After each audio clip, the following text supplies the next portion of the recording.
The small town of Ravenswood was shrouded in an eternal mist, its residents accustomed to the eerie gloom that clung to every surface like a damp shroud. The air was heavy with the scent of damp earth and decaying leaves, a morbid perfume that seemed to seep into every pore. As I stepped off the bus, the crunch of gravel beneath my feet echoed through the stillness, breaking the silence like a scream. The local photography studio, Ravenswood Reflections, stood like a dark monolith at the heart of town, its faded sign creaking in the faint breeze like a mournful sigh.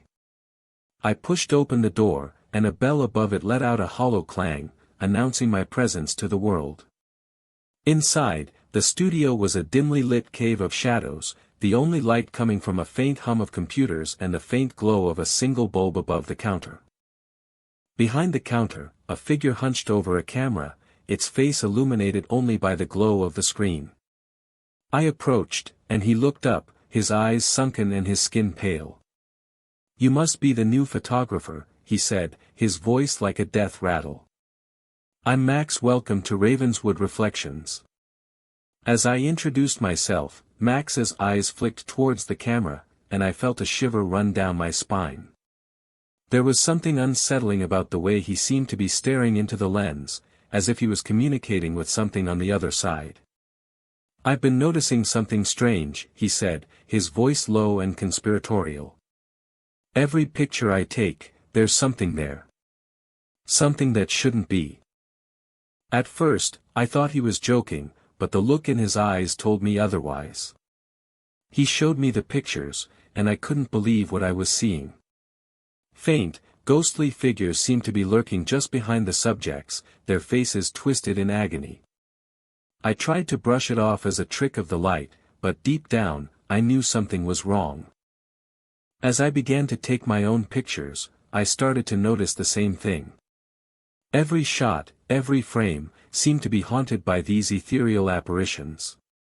I tried to shake it off, to tell myself it was just my imagination, but the more I looked at the pictures, the more I realized that I was seeing something real. The images were always faint, always on the periphery of the frame. But they were there, lurking just out of sight. I started to feel like I was being watched, like the ghosts were closing in on me. I tried to avoid taking pictures, but it was no use. The lens seemed to be drawing me in, tempting me to capture the images that lurked just beyond the edge of reality. As the days went by, the apparitions grew stronger. I started to see them in real life, lurking just beyond the edge of town. I tried to ignore them, to tell myself I was just seeing things, but deep down, I knew I was in danger. The ghosts were closing in, and I was running out of time. One night, I received a call from Max, his voice panicked and urgent. "Meet me at the old mill," he said. "I've got something to show you." I arrived at the abandoned mill, my heart pounding in my chest. Inside, Max was waiting for me, a look of terror on his face. "What is it?" I asked, but before he could answer, a faint whisper seemed to echo through the darkness. "Get out while you still can." I spun around, but there was no one there. The whisper seemed to be coming from all around me, echoing off the walls. As I turned back to Max, I saw something that made my blood run cold.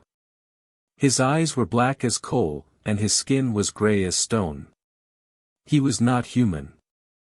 And then, I saw the camera, still clutched in his hand. The lens seemed to be staring back at me, a malevolent grin spreading across its face. And that's when I saw it. My own face, staring back at me from the lens.